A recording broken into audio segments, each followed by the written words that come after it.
이재명 정부가 구성한 내각은 범죄 종합 선물 세트가 아닌지 의심스러울 지경입니다. 이재명 정부의 인사 기준이 국민 눈높이가 아니라 피의자 눈높이로 설정된 것 아닌지 묻지 않을 수가 없습니다. 우리 국민의힘은 이재명 정부의 오만과 독주를 좌시하지 않겠습니다.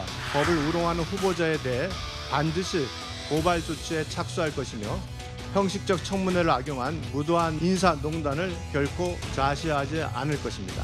이재명 정부 공직 후보자 국민검증센터를 발족하고 국민의 눈높이에서 검증하고자 합니다. 하나, 둘, 셋.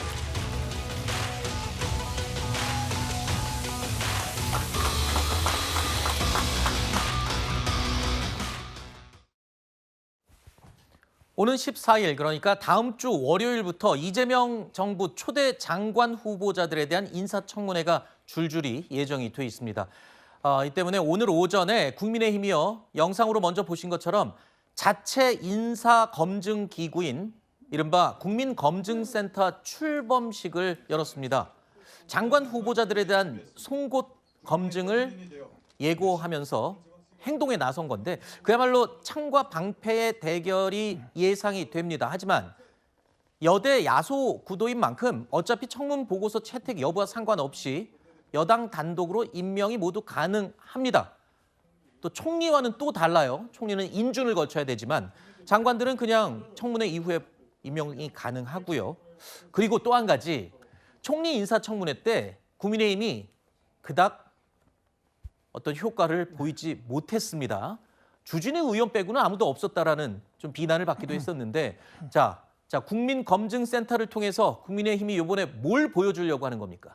일단은 인사청문회를 통해서 검증을 거치는 것이 절차에 맞다라고 할 수는 있겠죠. 그런데 지난 국무총리 인사청문회에서 봤던 것처럼 여당이 입법부의 구성원으로서 행정부를 견제하는 것이 아니라 오히려 후보자를 찬양을 한다라든지 야당 검증위원들을 공격하는 부적절한 모습들이 있었습니다. 네. 그렇기 때문에 국민의힘 입장에서도 좀 건강한 야당 역할을 하기 어려운 측면들이 있었고요. 그렇기 때문에 인사청문회에서 똑같은 사태가 벌어질 수가 있다라고 했을 때는 저희가 다른 대책을 강구를 해서 인사 검증 역할을 충실히 수행해야 한다라고 하는 문제의식이 발현됐다라고 생각을 하고요. 네. 저희가 이미 국무총리 청문회에서 국민청문회를 시도를 했던 적이 있습니다. 이제 그 당시에 많은 이제 언론 보도가 이루어지면서 추가적인 검증 과정이 이루어졌기 때문에 이제 그때 전례를 저희가 참고 삼아서 추가적인 인사 검증 과정을 거칠 것으로 예상이 됩니다. 네.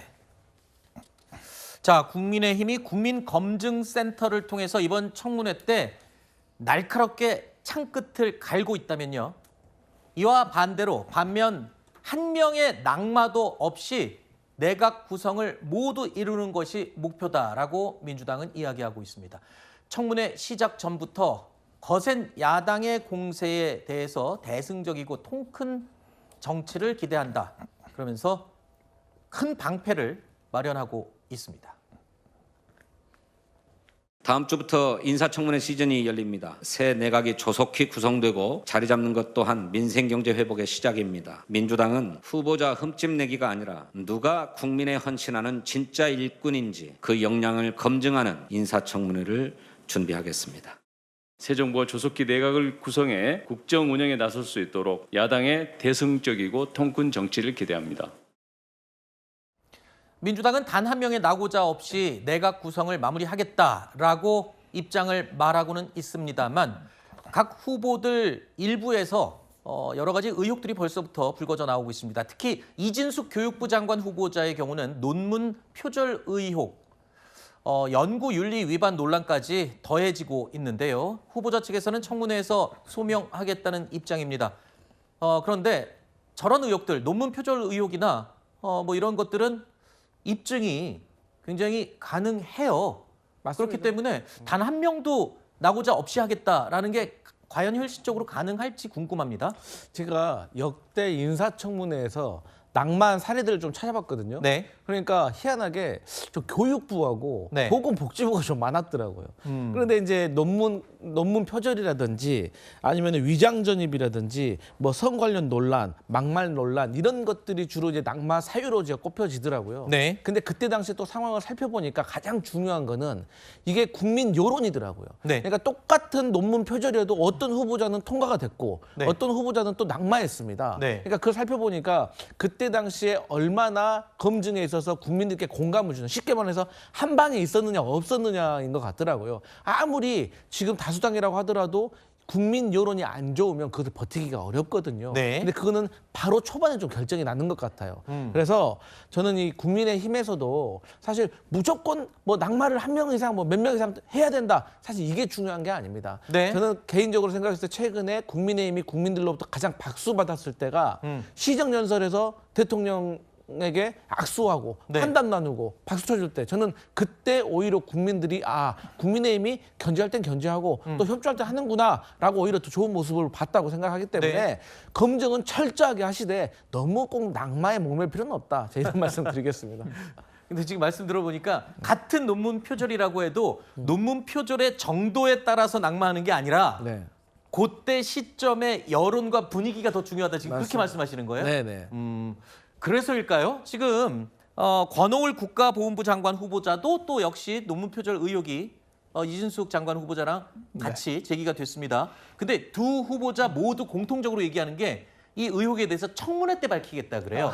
그게 그러니까 쓸데없는 논란에 휘말리지 않고 청문회 때 아까 말씀하신 우리 대변인께서 말씀하신 그 한 방을 보여주겠다는 그런 의도일까요? 그러니까 뭐 김민석 후보자 청문회에서 봤던 것처럼 여당이 결사옹위를 해줄 것이라고 굳게 믿고 있는 게 아닌가 싶습니다. 그래서 지금 이렇게 좀 그 후보자들이 국민들께 직접 소명하는 것이 아니라 인사청문회를 기다리는 듯한 이런 행태가 좀 뉴 노멀이 된 게 아닌가, 그런 안타까운 지점들도 있는데요. 제가 봤을 때도 이 교육부가 더 많이 낙마하는 것은 아무리 봐도 생각해도 교육자이기 때문에 더 그런 것 같습니다. 같이 논문 표절을 한다라고 하더라도 우리 교육자들이 그렇다라고 하면 조금 더 문제가 되는 거잖아요. 네. 특히나 우리 이제 교육 100년 대계를 준비할 교육부 장관 후보자가 이렇게 제자들의 논문을 가로챘다라고 하는 의혹이 있다는 것은 심각한 문제 사안이 될 수 있다라고 생각을 하고요. 또 네. 오늘 보도를 보니까 이진숙 후보자가 자녀 2명을 모두 미국에서 교육을 했더라고요. 그래서 네. 중등교육 교과 과정조차 국내에서 마무리하지 않았는데 우리 학부모들의 눈높이에 맞춰서 정책을 할 수 있을 것인가? 그런 네. 측면에서 저희가 도덕성 검증도 중요하지만 능력과 정책 역량, 자질 측면에서의 검증도 엄밀하게 이루어져야 할 것 같습니다. 인사청문회는 사실 여야 국회의원들이 장관을 검증하는 현장이기도 하지만 이게 또 생중계되잖아요. 네. 국민들이 다 지켜보고 있습니다. 네. 김인석 총리 후보자 인사청문회 때 뭐 거의 자료 제출만 가지고 시간이 대부분 허비가 됐잖아요. 이번 장관 청문회 때도 혹시 그러지 않을까 우려가 되는데 후보자들이 자료 제출은 충분히 좀 할 수 있을지요? 자료 제출은 저는 무조건 다 성실하게 최대한 해야 된다고 생각을 합니다. 퍼센테이지는 어느 정도요? 근데 제가 퍼센테이지가 중요한 게 아니라 네. 이 어떤 자료를 내느냐 질이 더 중요한 것 같아요. 그래서 네. 제가 자꾸 말씀드리는 게 보통의 인사청문회가 한 13명 정도 여야로 이루어지거든요. 네. 그러면 한 의원실에서 한 100건 정도씩 해요. 그럼 1,300건이에요. 1,000건 정도의 자료 요구가 들어와요. 그러면은 뭐 800건을 한 게 뭐가 의미가 있겠습니까? 왜냐? 네. 의원실마다 다 중복되는 게 많습니다. 네, 기초 네. 자료가. 그래서 저는 이번에도 사실 국민의힘에서 이 청문위원들끼리 조금 콜라보를 해가지고 네. 전략적으로 해야지, 이게 다 우리 의원실에서 성과를 내야지 하면서 서로 이렇게 파티션을 쳐버리면 네. 오히려 자료만 중복되고 성과가 없다. 네. 제가 인사청문회 많이 해봤는데 알겠습니다. 그래서 그 팁을 알려드립니다. 네. 자, 민주당에서 지금 청문회 팁을 국민의힘 쪽에 지금 알려드리고 있는 건데 이번에는 좀 국민들이 속 시원하게 볼 수 있는 청문회 국민의힘 의원들의 활약을 볼 수 있을까요? 일단은 뭐 김인석 후보자 청문회 당시에는 저희 지도부가 조금 이렇게 가려지기 힘든 그런 상황이었지만 지금은 원내 지도부가 완성이 된 상태잖아요. 네. 더군다나 이제 저희가 정책 수석까지 새로 임명을 하면서 경제통, 정체통 중심으로 좀 재편을 했습니다. 그렇다라 그러면 이제 주진우 의원이 주도했던 도덕성 검증, 그런 네. 법률적인 문제들을 넘어서 실제 이 사람이 실력이 있는 사람인가를 추가적으로 검증할 수 있다라고 보거든요. 네. 이 대열을 갖추고 방향성이 설정됐기 때문에 조금 더 다른 모습을 보여줄 수 있을 거라고 생각을 하고요. 저희가 그 연장선에서 이 국민검증센터까지 만드는 것이다. 그래서 조금 더 알겠습니다. 지켜봐 주시면 좋겠다. 이렇게 말씀드립니다. 지난 인사청문회 때 조금 의아했던 부분이 총리 후보자를 검증하기 위한 주진우 의원에 대해서 주진우 의원을 또 검증하자고 했던 모습이 참 이해가 안 되는 모습이기도 했는데 이번에는 그런 모습이 연출이 안 됐으면 하는 바람입니다. 자, 이재명 정부의 첫 내각 인사청문회의 준비에만 몰두해도 국민의힘은 매우 바쁜 지금 시기입니다. 그런데 그런 국민의힘이 어제 혁신위 출범 20분 만에 안철수 의원이 사퇴를 발표했죠. 이 때문에 분위기가요 굉장히 안 좋습니다. 국민의힘 다시 또 혼란의 소용돌이 속으로 빠져들고 있습니다. 특히 안철수 의원의 인적 쇄신 발언의 그 대상들이 누구냐, 이들에 대한 여파가 이어지고 있습니다. 인적 쇄신이 굉장히 중요합니다. 가장 힘든 그런 일이니까 이것을 실행에 옮긴다면 한번 믿어볼만 하겠다. 그런 의미에서 제가 제안을 했는데 거절당했습니다. 최소한의 어느 정도 정치적인 책임이 있는 사람들의 그런 것들을 원했습니다만 뭐 구체적으로 누구라고 말씀드리기는 적절하지는 않은 것 같습니다. 제가 특정인을 이렇게 지목하지는 않았습니다만 그분은 그분 나름대로의 생각이 있으시지 않습니까? 정치 경험도 오래 되시고 그래서 이제 본인의 심정을 거기 페북에다가 쓰신 거라고 생각합니다. 안철수 의원은 이 두 명에 대한 인적 쇄신을 이야기했습니다. 권영세 그리고 권성동. 이 두 사람, 이른바 쌍권이라고 불리는 실세였죠. 이 두 사람에 대해서 모두 작심을 비판했습니다. 아까 앞서 이름을 얘기하진 않았다 하지만 대한민국 국민이 다 알고 있죠. 이 두 사람을 지명했다라고 말입니다. 이렇게 갈등을 키우고 오히려 마지막 쇄신의 기회를 국민의힘 스스로가 걷어찼다는 해석도 지금 나오고 있습니다. 일단 국민의힘은 혁신위를 다시 출범시키겠다고 하는데 이미 혁신위의 동력이 사라진 거 아닌가요? 이 정도면? 그러니까 안철수 의원이 안타깝게도 조금 자기 정치로 혁신위원장 자리를 이용한 게 아닌가라고 저는 생각을 하고 있습니다. 왜냐하면 뭐 쌍권 대표도 책임이 일부 있기 때문에 사실 지도부가 사퇴를 하게 된 것이고요. 그런데 이 두 사람에게 지금 국면에 모든 책임이 있느냐라고 하면은 그렇지 않다라고 생각할 분들이 훨씬 많을 것 같거든요. 여러 구성원들이 책임을 공유하는 가운데 두 사람을 콕 집어서 제명을 해야 혁신위가 출발할 수 있다라고 하면 과연 어떤 지도부가 그런 요구를 즉답적으로 받을 수가 있겠습니까? 또한 이 혁신위원 인선도 마음대로 되지 않았다. 마치 지도부가 독선적으로 결정한 것처럼 얘기를 했지만 정작 기자들이 물어봤거든요. 그럼 그 4명의 사람들에 대해서 안철수 의원은 동의한 바가 없느냐라고 했더니 다 교감이 있는 인사들이라고 또 하더라고요. 그러니까 6명을 얘기를 했는데 2명이 낙오됐다라고 해서 지금 혁신위를 박차고 나온 겁니다. 물론 이것이 불만이 생길 수는 있겠지만 혁신위원장 자리를 5일 만에 박차고 나올 정도의 명분이 되는가? 네. 굉장히 모호하다라고 생각을 하고 혁신위원장 사퇴와 동시에 당대표 출마를 선언했다라고 하는 것 자체가 애초에 혁신위원장을 받겠다라고 했던 그 의도 자체를 의심받을 수 있는 안타까운 행보다 이렇게 평가를 하겠습니다. 오늘의 뉴스들 가운데 가장 뜨거운 내용을 더 깊이 있게 짚어보는 라이브 플러스 코너입니다. 내란 수계 윤석열의 마지막 여흥은 끝났습니다. 이제 감옥으로 돌아갈 시간입니다. 내일 오후 윤석열의 구속영장 실질 심사가 있습니다. 4개월간의 탈옥 생활 그 끝이 보입니다. 내일은 사법부에 대한 국민의 신뢰가 회복되고 윤석열이 무너뜨리는 상식과 정의가 바로 서는 날이 되길 기대합니다. 자성자박이라고 생각합니다. 계엄은 잘못됐던 것은 확실하게 우리 국회의원들이 이야기했고 저는 법과 원칙에 따라서 윤석열 대통령이 정정당당하게 수사를 받아야 된다. 국민들이 봐서 정치의 보복성이다. 이런 이야기만 안 나오도록 철저하게 법과 원칙에 따라서 수사를 해달라 하는 이야기밖에 할 수가 없죠. 윤석열 전 대통령이 또다시 구속의 갈림길에 서게 됐습니다. 구속영장 실질 심사가 이제 하루 앞으로 다가왔습니다. 내일입니다. 오후 2시 15분 서울중앙지방법원에서는 양측의 첨예한 법리 다툼이 이어질 예정인데요. 처음에 구속영장이 청구됐던 지난 1월 당시 영장 심사 때도 윤 전 대통령은 직접 출석해서 40분 넘게 발언을 했습니다. 자, 그런데 이번에도 직접 변론에 나서겠다고 밝혔죠. 과연 효과가 있을지, 혹시 오히려 더 역효과가 나지 않을지, 혐의에 대한 인정이나 이런 게 없게 되면 더 영장 발부의 가능성이 높아지는 건지 궁금합니다. 일단은 영장 발부 자체가 기본적으로 불구속 수사가 원칙이지 않습니까? 네. 그렇다라 그러면 구속을 해야 될 정도의 상당한 이유가 있어야 되는데 통상적으로 혐의 그 자체보다는 뭐 도주나 증거 인멸의 우려가 있는가를 중심적으로 판단을 하겠죠. 그런데 기본적으로 1차 영장이 기각이 됐습니다. 그 영장 자체도 윤석열 전 대통령 측에서 적극적으로 수사에 임하겠다라고 하고 있기 때문에 수사를 하면 된다라고 얘기를 한 것이거든요. 그런데 지금 며칠간의 수사를 윤석열 전 대통령이 성실하게 나름대로 참여를 한 것으로 보입니다. 그런데 이것이 이제 와서 영장을 청구할 만한 추가적인 사유가 생겼냐라고 하면 굉장히 모호하다라고 생각을 하거든요. 그렇기 때문에 특검에서 윤석열 전 대통령에게 적용된 혐의들을 미루어 봤을 때 뭐 비아폰 등등 증거인멸의 우려가 있어 보인다라고 추가적인 지금 제출을 한 것입니다. 이에 대해서 윤석열 전 대통령이 당사자로서 누구보다 잘 알고 있기도 하고 또한 법조인 출신이기 때문에 나름대로 입장을 표명할 것으로 보이고요. 결과적으로 판단은 재판부가 하게 될 것으로 전망이 되고 있습니다. 네. 내란 특검팀도 이른바 최강의 팀을 지금 구성한 상태라고 알려지고 있죠. 영장 실질 심사에 나설 그 인물들이 막강 인물들이라고 합니다. 자, 양쪽 모두 사활을 걸 수밖에 없는 그런 상황이 된 건데, 그런데 이런 내란 특검팀은요, 윤 전 대통령 측이 구속영장 청구서를 유출했다면서 형사처벌까지 언급하고 있습니다. 아주 날선 반응을 보이고 있는데요. 작정하고 윤석열 전 대통령에 대한 비판의 입장을 공개적으로 발표하기도 했습니다. 어떤 우려를 하는 건지 신경전 차원으로 해석을 해야 되는 건지, 일단은 뭐 내란 특검 측 의심대로 윤 전 대통령 변호인단 쪽에서 이거를 유출했다 그러면 심각한 문제가 되는 건가요?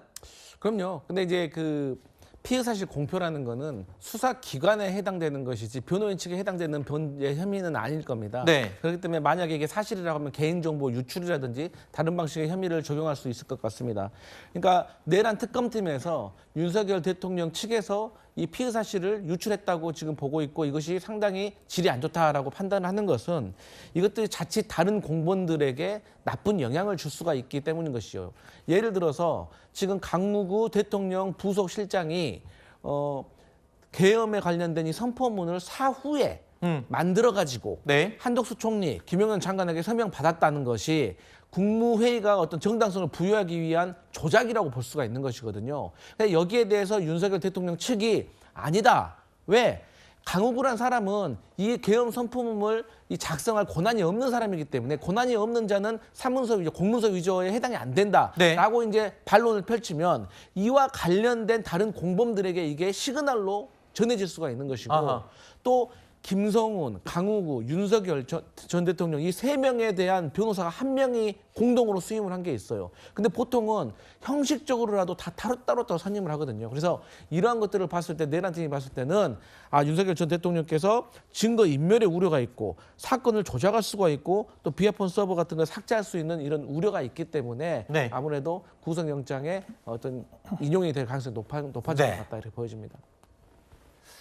일단 66쪽 분량의 윤 전 대통령 구속영장 청구서에는요, 5가지 범죄 사실에 7가지 정도의 혐의가 적용된 것으로 알려지고 있습니다. 범죄 사실이 약 50쪽을 차지하고 있는 것으로 알려지고 있는데, 이 가운데서 구속 여부를 가를 만한 가장 큰 쟁점들이 포함이 돼 있다라는 주장들도 나오고 있습니다. 특히 체포영장 집행을 저지한 부분에 대해서 직접 관여를 했다. 윤 전 대통령이 경호원들의 총기 휴대 모습을 일부러 보여주라고 시켰다, 지시했다.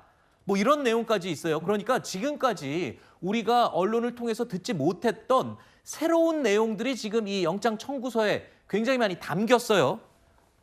이른바 위력 경호를 직접 지시. 경찰들은 총을 보면 굉장히 위축될 테니 일부러 총을 막 보여줘라, 뭐 이런 지시를 직접 했다는 거잖아요. 이런 것들이 영장 발부에 큰 영향을 줄 만한 내용이라는 거 아닙니까? 일단은 저 당시에 공수처가 무리하게 체포영장을 집행하는 과정에서 윤 전 대통령 측에서는 공수처가 수사권이 없기 때문에 정당하지 않다라고 이야기를 했고요. 실제 법원에서는 그런 이유를 똑같이 들어서 구속 취소 결정을 했습니다. 그렇기 때문에 당시 공수처 수사의 정당성 문제도 똑같이 불거질 수 있다라고 저는 생각을 하는데, 검찰 측에서는 충분히 이 부분들을 문제 제기는 할 수 있어 보입니다. 체포영장 집행을 저지를 했고 이제 비화폰 삭제를 지시를 했다라는 건데, 이것은 대통령으로서의 권능이 있을 때 가능한 것이죠. 과거에 그랬다라고, 만약 그랬다라고 하더라도 지금에 와서는 대통령으로서의 권능이 없고 이와 같은 행위들을 통해서 구체적으로 증거인멸을 할 수 있다라고 하는 이 입증 자체가 어렵다라고 저는 보기 때문에 주장은 할 수 있겠으나 이것만으로 법원이 과연 구속영장 발부를 할 것인가, 모호한 측면들이 있다라고 저는 보고 있습니다.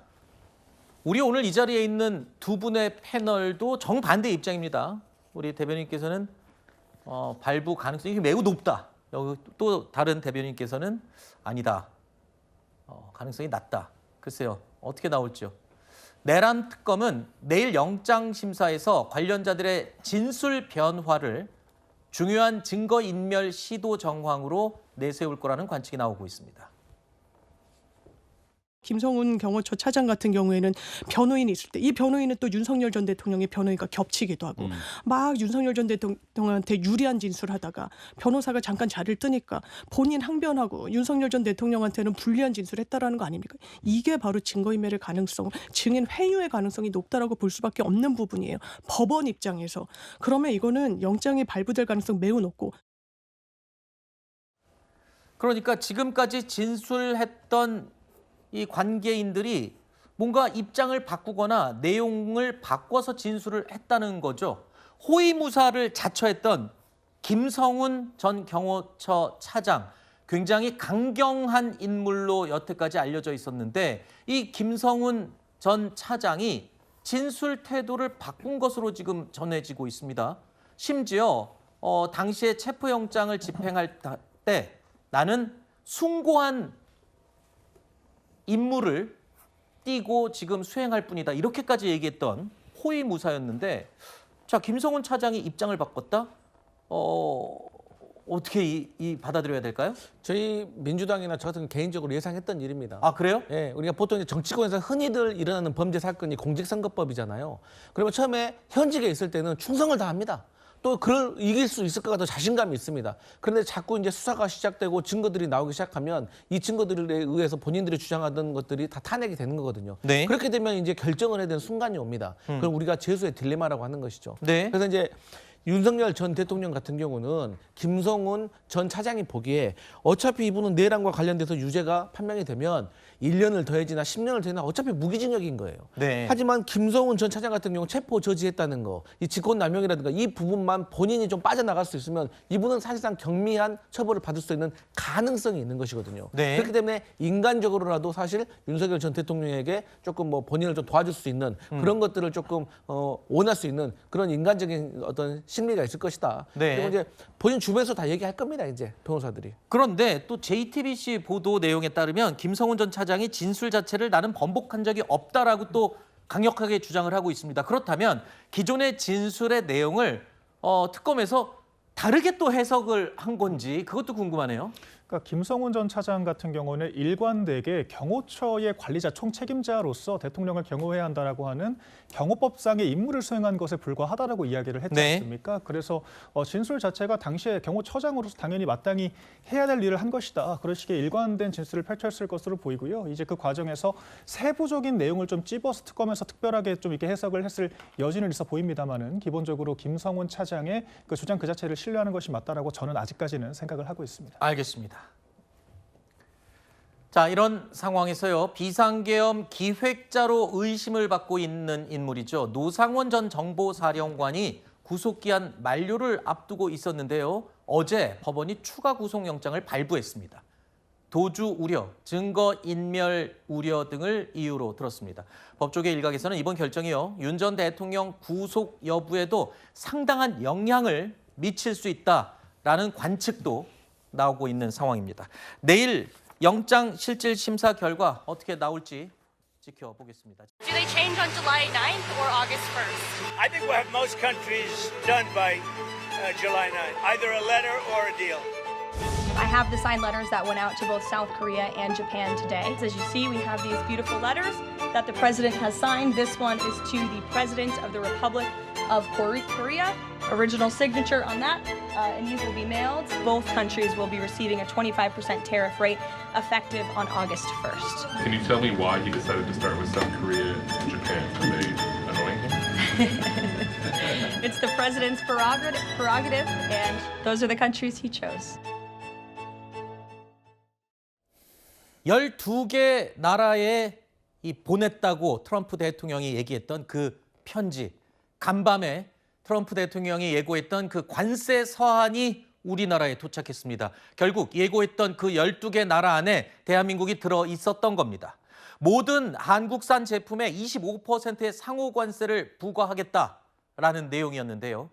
자, 그런데 원래 상호관세를 부과하겠다고 이 통보했던 날짜는 7월 8일이었습니다. 그런데 그 날짜가 8월 1일로 유예가 된 내용이 포함이 돼 있었습니다. 트럼프 대통령이 또다시 변덕을 부린 건지 아니면 시간을 벌어서 더 강하게 압박을 하겠다는 건지 헷갈립니다. 예, 일단 그 트럼프 대통령의 발언을 통해서 우리가 유추를 해봐야 되지 않을까 싶습니다. 네. 일단 트럼프 대통령은 나는 확고하지만 100% 확고하다고는 하지 않겠다라는 발언을 했어요. 네. 이런 얘기만 들으면 변덕일 가능성이 높다라고 봐야 되겠죠. 네. 하지만 그 뒤에 곧이어서 우리는 열려 있다라는 발언을 했습니다. 네. 그러면 이것은 강하게 압박을 하는 것이 아니겠나라고 유추해 볼 수 있겠다라고 볼 수 있겠죠. 그러면서 최종이다라고 나는 말하지는 않겠다.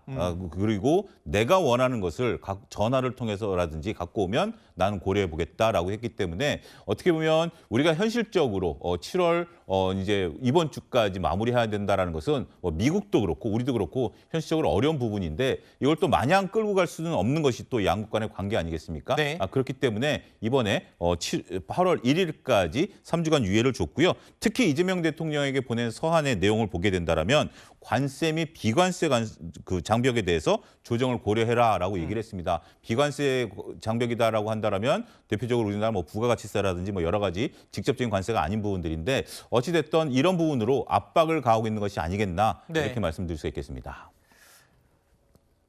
일단 우리 입장에서 가장 우려했던 게 두 가지입니다. 그러니까 모든 품목에 다 매기는 상호관세와 예. 그리고 특정 품목, 특히 우리 입장에서는 주력 수출품들에 매겨지는 이 품목별 관세, 네. 이게 두 가지 다 한꺼번에 겹쳐지면 어떡하나 굉장히 우려를 했었는데 네. 이번 서한 내용을 보면요. 상호관세는 8월 1일부터 25% 부과한다고 돼 있는데 네. 다행이라고 해야 될까요? 품목별 관세를 그 위에 덮지는 않았어요. 네. 상호관세는 빼고 품목관세 매기게 했다고 했습니다. 이건 그나마 다행인 건가요? 그렇죠. 우리가 우려했던 것은 그 직접적인 예로 자동차에는 품목관세가 25%가 부과될 예정입니다. 그리고 네. 철강 같은 경우는 무려 50%에 대한 관세 부과가 예정이 돼 있었거든요. 여기에 25%라면 야, 자동차는 50%, 철강은 75% 되는 거 아니야? 네. 라는 우려감이 있었습니다. 하지만 이게 트럼프 전략일 수도 있겠죠. 다행이다라는 표현을 우리가 써야 되는 거니까. 네. 상호관세 25%, 자동차는 여전히 25%, 철강에 대해서는 50% 이런 식으로 유지가 된다라는 부분들로서 말씀을 좀 드릴 수가 있겠습니다. 다시 한번 말씀드리면 더해지지는 않는다. 네. 이게 이렇게 됩니다. 하지만 이게 협상 전략에서 약간 풀어주고 딴 거를 더 센 걸 요구하는 하는 것이련지 아니면 뭔가 우리에게 혜택을 주는 건지 이건 아무도 모르는 상황인 것 같습니다. 앞서 우리 이재명 대통령은 미국과 관세 협상을 앞두고 정말 쉽지 않은 상황이라면서 고백을 하기도 했었죠. 관세 협상이 매우 쉽지 않은 건 분명합니다. 쌍방의 모두에게 도움이 되는 그야말로 호혜적인 그런 결과를 만들어내야 하는데 아직까지도 쌍방이 정확하게 뭘 원하는지가 명확하게 정리되지는 못한 상태입니다. 최선을 다하겠다는 말씀까지만 드리겠습니다. 일단 7월 8일부터 상호관세 매기겠다 했던 게 8월 1일로 유예가 됐습니다. 이제 예. 3주 정도 남았는데 지금 이 남은 3주 동안 이제 한미 간 아주 치열한 협상이 이어지겠죠. 이때 우리가 제시할 수 있는 가장 효과적인 카드 뭐가 있을까요? 일단 우리가 제시할 수 있는 것보다 미국 측이 제시한 것부터 먼저 한번 좀 살펴보도록 네. 하겠습니다. 아무래도 미국 측에서 얘기를 하는 것은 자동차 시장하고 농축산물 시장을 개방해라. 그러니까 미국산 자동차가 우리나라에 오면 부가가치세 10%가 붙으니까 네. 이거는 불공정하다. 그 부분을 없애라든지 우리 이제 농산물 개방이나 축산물 같은 경우 이제 특히 소고기 같은 경우는 30개월 이하만 지금 들어올 수 있는데 그 부분을 개방하라라는 거죠. 그다음에 온라인 플랫폼법에 대한 입법을 유예를 해달라는 겁니다. 이것은 이제 전체적으로 우리가 온라인 사업에 대해서 독과점 규제를 하는 부분들을 풀어달라. 그다음에 이제 디지털 무역 장벽 같은 경우는 구글 정밀 지도를 우리가 이제 오픈해달라는 겁니다. 네. 지금 우리나라 같은 경우는 우리나라 자체적인 플랫폼에 의한 지도가 있고 특히 우리 같은 경우는 북한을 이제 앞두고 있기 때문에 구글 지도를 사용하게 되면 그런 것들이 다 적나라하게 드러나 있는 거거든요. 우리 지도를 보면 가끔은 안 보이는 지역들도 있죠. 그렇죠. 우리 안보 지역 같은 경우 네. 되는데 구글 지도를 하는 부분들이 있고요. 또 미국 측에서는 알래스카 LNG 사업에 대해서 우리를 참여를 해달라라는 부분들이 있습니다. 여기에 이제 우리가 내세울 수 있는 것은 알래스카 LNG 개발과 맞물리면서 조선과 반도체, 자동차 부분들을 좀 열어주겠다라는 부분들도 있고요. 또 이제 미국 측이 직접적으로 요구를 하지는 않았습니다만 과거 1기 때도 트럼프 대통령이 얘기했던 방위비 증액 이런 부분들까지 포괄적으로 우리가 좀 받아들일 수 있는 부분들은 서로 간에 이런 부분들을 높이면서 포괄적으로 패키지 딜을 하려고 하는 등 우리는 전략을 좀 수립해 놓고 있는 상황이다라고 말씀드릴 수 있겠습니다. 자, 일단 남은 3주 동안 우리 정부가 미국과 아주 치열한 협상을 벌이게 될 텐데요. 우리가 뭔가 하나라도 더 얻어올 수 있는 그런 협상이 되기를 바라보겠습니다. 자, 트럼프 대통령은 SNS를 통해서 우리 대한민국은 물론이고요. 일본에 대한 관세 서한도 먼저 공개를 했습니다. 일본은 최근에 트럼프 대통령과 관세 협상에서 여러 가지 갈등을 표출하기도 했었죠. We've dealt with Japan. I'm not sure if we're going to make it. I doubt it with Japan. They're very tough. You have to understand they're very spoiled. I love Japan. I really like the new prime minister, but they and others are so spoiled from having ripped us off for 30, 40 years. So what I'm going to do is I'll write them a letter where you pay 30%, 35%, or whatever the number is that we determine, because we also have a very big trade deficit with Japan, as you know. And it's very unfair to the American people. 자, 트럼프 대통령이 첫 번째 관세 통보 대상으로 우리 한국과 일본을 나란히 꼽은 건 상징적이라고 볼 수 있습니다. 조금 전에 들으셨지만 트럼프 대통령이 일본을 향해서 3, 40년 동안 우리를 착취하면서 버릇없는 나라였다. 이렇게까지 얘기했고 우리 대한민국에 대해서도 무역 격차, 우리가 수십 년 동안 미국의 부를 빼앗아 온 나라인 것처럼 그렇게 이야기를 여러 차례 했거든요. 자, 이렇다면 우리랑 일본을 약간 비슷한 이미지로 보는 것 같아요.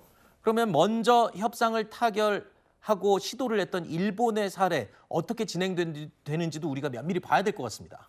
예, 일본 같은 경우 오히려 우리는 이제 25% 부과 예정인 상태에서 25% 통보를 받았고 일본은 24% 통보를 받았다가 이번에 오히려 1%포인트 높여서 통보를 받았어요. 근데 일본 같은 경우는 많은 부분들을 협상 과정에서 우리 입장에서 보면 내줬다라는 표현을 좀 해야 될 것 같아요. 미국의 이제 비행기를 산다라든지 아니면 무기를 도입한다라든지 이런 부분들에 대해서 많은 것들을 일본이 스스로 양보했던 부분들도 있습니다. 그런데 미국 입장에서 우리나라를 보게 된다라면 비슷해 보일 수도 있다라는 측면도 일견 이해가 됩니다. 둘 다 대미 무역 흑자국이고요.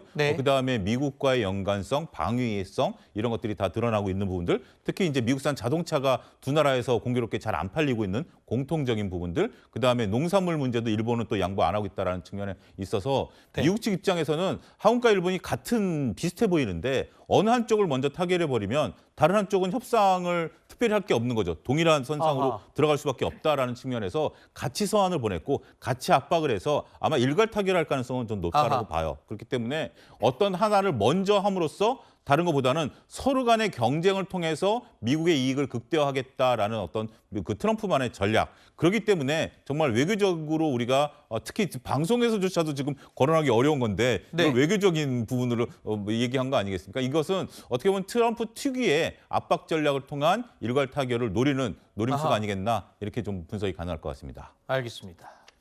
자, 그러니까 미국은 지금 일본, 우리나라를 거의 동시에 한꺼번에 타결을 할 전략을 세우는 것으로 보인다. 어떻게 진행될지 진짜 걱정이 되네요. 자, 오늘의 경제 라이브 마지막으로 부동산 이슈 하나 더 짚어볼까 합니다. 최근에 정부가 부동산 담보대출 상한액을 6억 원으로 규제하는 아주 초강력 규제안을 발표를 했죠. 자, 그런데 우리 서울 지역의 집값을 잡는 데는 어느 정도 효과가 나오는 것 같아 보이지만 우리 뉴스에일 라이브에서도 두세 번 짚어드렸던 내용입니다. 외국인들은 이런 대출 규제에 해당되지 않는 외국계 금융사를 통해서 돈을 빌려서 우리 서울 지역의 아파트 쇼핑에 나서고 있다. 한마디로 우리 대한민국 국민들이 역차별을 받는 상황이 나올 수가 있는 거죠. 실제로 그런 일이 많이 벌어지고 있는 것으로 지금 들리고 있는데요. 자, 그러자 정치권에서 이 부분을 지적하고 나섰습니다. 외국인들의 부동산 매수를 지적하고 막아야 하는 입법 이야기가 나오고 있습니다. 외국인에 대해서는 취득세를 중과를 한다라든가 양도소득 차익이 생긴 것들을 해외로 가져가지 못하게 유보를 시켜놓고 양도소득세를 낸 다음에 가져가게 한다든가 이런 조치들을 했는데 그런 대책도 검토를 해봐야 되겠죠. 외국인들의 투기성 자금도 막지 않으면 부동산 값을 제대로 잡기 좀 어려운 상황이라고 생각됩니다. 대출의 제한도 받지 않고 실거주 요건도 없다 보니까 대한민국 국민은 부동산을 사기 어려운 상황 하에서 오히려 외국인의 매수세가 부동산 가격을 올리는데 더 큰 영향을 미칠 수 있다 생각합니다.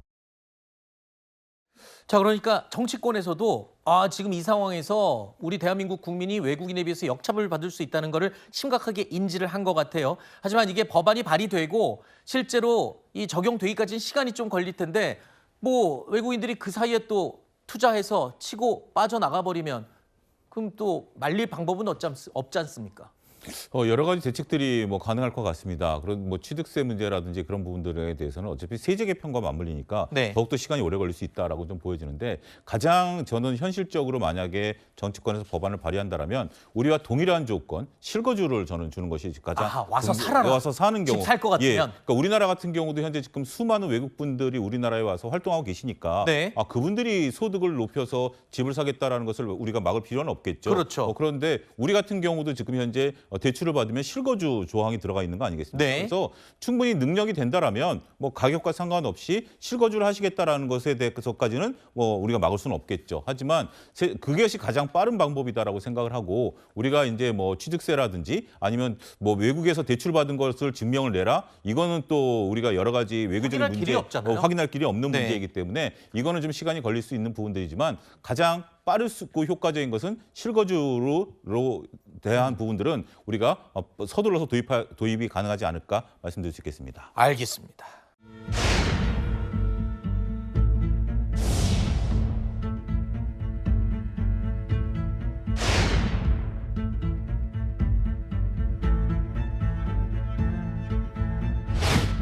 여기에 또 뭐 사람들이 한 두세 명 있는 것 같아서 사람들이 옥상으로 쳐다보길래 떨어졌구나. 다친 사람이 있고 경찰차가 처음에 한 대 보이고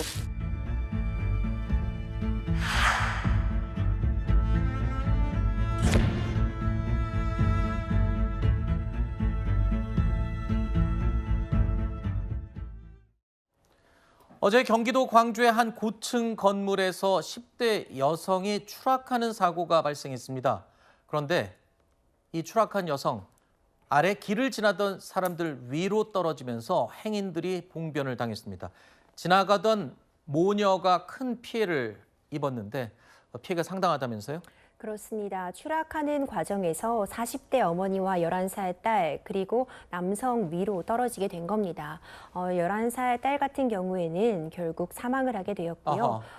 어머니 같은 경우에 심정지 상태로 이송이 되었고 20대 남성은 어깨 등에 부상을 입은 것으로 전해지고 있습니다. 이 추락한 10대 여성 같은 경우에는 이 같은 건물에서 병원 진료를 받던 것으로 전해지고 있는데 네. 병원 진료를 받은 이후에 이렇게 옥상으로 올라가서 추락을 한 것으로 현재까지는 확인이 되고 있습니다. 네, 뭐 일단 저 추락한 10대 여성의 저 사고 동기나 이런 건 아직 정확하게 나온 건 없죠? 유서 같은 건 없습니까? 그렇습니다. 별도로 유서라던가 다른 단서가 될 만한 부분은 확인이 되고 있지 않습니다. 네. 이 13층 상가 건물에 있었던 병원에 진료를 본 직후였다. 이 정도까지만 확인이 되고 있고 사망한 상황이기 때문에 네. 추가적인 동기 확인은 주변 탐문이라던가 이 참고인 진술들을 통해서만 확인이 가능할 것 같습니다. 네. 사실 이런 사례가 처음은 또 아닙니다. 아파트 등에서 투신을 하는 경우에 그 밑에 있던 행인이 다치거나 숨지는 사고가 발생한 적이 또 있었는데요. 이런 경우는 어떻게 책임 소재가 법적으로 구분이 되는 겁니까? 굉장히 안타까운 상황인데 만약 본인 역시도 사망을 했다고 한다면요. 피해 보상 같은 경우에는 이 유족에게 또 청구를 할 수 있는 상황입니다. 경우에 따라서는 우리가 아파트 베란다, 그러니까 높은 곳에 무거운 물체 같은 것을 올려놓고 있다가 그것이 떨어져서 이 밑에 있던 사람이 상해를 입거나 사망하게 되면 과실치사, 과실치상 혐의가 적용이 되거든요. 네. 본인이 추락해서 이와 같은 상황이 발생을 한 경우에 이때도 과실치사나 과실치상이 문제될 여지도 충분히 있어 보입니다. 네. 층간소음 문제가 중대한 사회 문제로 떠오른 지는 상당히 오래됐죠. 오죽하면 사람 잡는 층간소음이다라는 말까지 나오고 있습니다. 최근에 이 층간소음 문제로 찾아온 이웃 등에게 피해를 입힌 60대 남성이 경찰에 붙잡혔는데요. 먼저 경찰 목소리 들어보시죠. 전에 약간 소음 문제로 좀 문제가 있었던 건가 봐요. 프라이팬에 만두를 튀기려고 준비 중에 있었다. 마침 위에서 내려온 거고. 본인은 그렇게 주장을 해요. 등, 어깨, 팔 뭐 이런 데로 튀겨갖고 치료 중에 있어요. 앞집에 있는 우리가 쳐다보고 있으니까 거기다 막 욕을 하고. 자, 그러니까 층간소음 문제로 따지러 이웃이 찾아온 겁니다. 근데 그 찾아온 이웃에게 펄펄 끓는 기름을 부었다고요? 그렇습니다. 지금 가해자는 윗집에 살고 있는 이 피해자 남성에게 윗집 남성이 아랫집에 층간소음 문제로 항의를 하러 찾아가자요. 본인이 만두를 튀기려고 이미 프라이팬에 끓는 기름이 있었는데 이걸 그대로 부어버렸다고 합니다. 어허. 피해자는요. 지금 어깨와 얼굴 부위 등에 3도 화상을 입고 치료 중인데 이 행위는 여기서 끝나지 않았습니다. 네. 도망을 가자 이 복도에 놓여 있던 분재용 톱칼 같은 것을 들고 또 쫓아가서 협박을 일삼기도 했다고 전해지고 있고요. 밖이 소란스러우니까 이웃집에 거주하고 있던 여성 역시도 문을 열고 무슨 일인지 확인하려고 하자 이 여성에게도 흉기로 위협을 하면서 욕설을 했다고 해요. 층간소음이 더 이상 이웃 간의 단순한 감정 싸움으로 치부할 부분이 아닌 것 같습니다. 네. 이전부터도 층간소음으로 어떤 문제들, 갈등이 있었다는 이야기는 전해지고 있으나 네. 끓는 기름을 부은 것은 정말 심각한 범죄 행위거든요. 피해 역시도 좀 상당해 보여서 중한 처벌을 피하기는 어려워 보입니다. 그러니까 층간소음 문제로 심지어 이 사람 목숨을 빼앗는 일도 종종 벌어지는데요. 가해자는 일단 만두 튀기려던 기름을 부은 거다라고 주장을 하고 있는데 이게 뭐 혐의를 낮추는 데는 큰 도움은 되지 않을 것 같고요. 하나 생각나는 게 저렇게 직접 찾아가는 것은 싸움의 빌미가 될 수 있어서 이런 경우는 관리사무소나 관리인에게 통해서 연락을 하는 게 가장 안전하겠죠. 그렇죠. 층간소음의 분쟁을 해결하는 그 기준을 보더라도요. 직접적으로 대면하기보다는 일단 관리사무소라든가 공동의 중재원을 통하는 것이 안전하다고 안내가 되고 있죠. 하지만 현실이 그렇지 못합니다. 네. 관리사무소에 여러 번 연락을 취해도 제대로 어떤 개선이 이루어지지 않는다거나 네. 반복되다 보면 이미 감정이 상할 대로 상해서 욱하는 마음에 이런 일들이 벌어지고 있어요. 하지만 이 자체도 범죄고요. 아무리 내가 항의를 하려고 찾아간 것이라고 해도 반복적으로 문을 들이댄다거나 흉기로 위협을 하면 스토킹이나 별도의 범죄로 처벌이 되고요. 이번 사안 같은 경우에는 심지어 위험한 물건이라고 볼 수 있는 뜨거운 기름을 부었습니다. 특수 협박 내지는 특수 상해 혐의가 적용될 수밖에 없는 지점입니다. 알겠습니다. 또 이어지는 사건입니다. 최근 일본에서 우리 한국인을 노린 보이스피싱이 기승을 부리고 있다고 합니다. 이런 전화 조심해야 한다고 하는데요. 어떤 내용인지 함께 들어보겠습니다. 안녕하세요. 대한민국 법무부 서울출입국입니다. 선생님 여건이 노후화되셔서 불법 체류로 확인됐습니다. 상세한 문의는 영번을 누르세요. 자, 그러니까 내가 일본에 체류 중인데 만약에 방금 들으신 이런 전화를 받는다면 걱정이 돼서라도 방법을 알아볼 수밖에 없을 것 같은데 그런 불안한 심리를 이용한 보이스피싱이라면서요? 보이스피싱은 워낙 뉴스에서도 많이 다뤄지니까 누가 속아 이러실 수도 있어요. 그러니까 저도 그렇거든요. 그런데 수법이 교묘합니다. 이번 사안 같은 경우에는 일본에 거주하고 있는 한국인을 타겟으로 했습니다. 전화를 받으면요. 한국 법무부 출입국 사무소다 이런 안내 멘트가 나와요. 그러면서 지금 여권이 만료되어서 당장 불법 체류자 신분이 될 상황에 놓였으니까 지금 안내받는 대로 정보를 입력하라는 전화를 받은 겁니다. 당연히 처음에는 의심을 했어요. 네. 그럼 누가 전화를 걸었는지 바로 확인이 되잖아요. 네. 근데 그 번호를 인터넷에 검색을 해보니 실제로 한국에 있는 이 출입국 사무소의 서산 지점 번호와 일치했던 겁니다. 아이고야. 그렇다면 당연히 의심을 하지 않게 되는데 요즘은 이것까지도 조작이 가능합니다. 그러니까 내가 누가 전화를 걸었는지를 확인할 수 있으니까 이것까지도 원격으로 조작과 통제가 가능해서 전화번호만 확인한다고 되는 게 아닙니다. 이제 법무부에서는 이와 관련해서 명확하게 가이드를 주고 있는데요. 법무부는 지금 국내에 체류하고 있는 사람들을 대상으로 하는 것이지 네. 해외에 거주하고 있는 지금 이제 국내 그 주민들에게는 전화를 걸지 않는다고 해요. 아, 그것도 또 어떻게 찾아냅니까 또? 그렇죠. 이제 이런 부분들이 굉장히 수법이 교묘하다고밖에 볼 수 없을 것 같고 네. 피해를 좀 예상이 되는 상황이기 때문에 특히 해외에 거주하고 있는 우리 교민 여러분들 주의가 필요해 보입니다. 네. 보이스피싱 수법은요, 정말 빨리 진화하는 것 같습니다. 우리가 상상할 수 없는 방법들이 계속 등장하기 때문에 저희도요, 이런 프로그램에서 그런 신종 수법이 나올 때마다 속속 전해드리고 있습니다. 속지 마시라고요. 자, 그러면 이 내용은 어떨까요? 본인이 좋아하는 가수의 콘서트를 보러 갔는데 콘서트 무대는 보지 못하고 대형 화면밖에 보지 못했다. 이건 또 무슨 소리입니까? 사실 지난 주말에요. 정말 대형 콘서트가 열렸습니다. 네. 블랙핑크가 완전체로 오랜만에 콘서트장의 모습을 드러낸 거죠. 지금 보시는 게 바로 그 문제의 화면입니다. 이 콘솔이라는 것이 있어요. 음향 장비 같은 것들을 설치해놓은 그 기구 앞에 콘솔 때문에 일부 시야가 막혀질까 봐 오히려 대형 스크린을 설치한 겁니다. 그런데 이 대형 스크린 앞쪽에 앉아있는 관객 입장에서 보면은요. 아무것도 안 보이잖아요. 저 화면만 보이는 거잖아요. 그렇죠. 거의 아예 화면 자체, 화면 너머에 있는 그 무대가 전혀 보이지 않았던 겁니다. 네. 이걸 시야 제한석도 아니라 원래 정가와 다름없는 13만 2천 원짜리 일반 B석으로 판매가 된 겁니다. 네. 이 앞에서 관람한 관객들은 이건 시야 제한석도 아니다. 시야 없음석이다. 시야 제한석은 또 뭡니까? 시야 제한석은요. 경우에 따라서는 경기장이 아무리 뻥 뚫려 있어도 일부 음향 기구 같은 부분 때문에 시야가 제한되는 공간이 있어요. 그런 건 더 싼가요, 티켓이? 그렇죠. 이번에도 시야 제한석은 별도로 판매가 됐는데 9만 9천 원으로 더 싼 가격에 판매가 됐음에도 불구하고 지금 문제가 되고 있는 좌석은 시야 제한석도 아니었다는 점이 더 큰 문제인 겁니다. 네. 물론 해당 좌석 앞에 일부 시야에 제한이 있을 수 있다라는 그런 안내 문구는 있었다고 하는데 이렇게 아예 앞이 보이지 않는 좌석을 비싼 돈을 주고 살 관객은 없겠죠. 물어줬나요? 어제 YG 측에서도 입장이 나왔습니다. 네. 사과를 했고 이후에 어떤 개별적인 조치를 취하겠다고 밝힌 만큼 환불은 좀 진행이 될 가능성이 높아 보입니다. 알겠습니다. 우리 K-팝이 전 세계의 사랑을 받는 만큼 또 우리 팬들의 관람 문화와 의식도 굉장히 올라갔죠.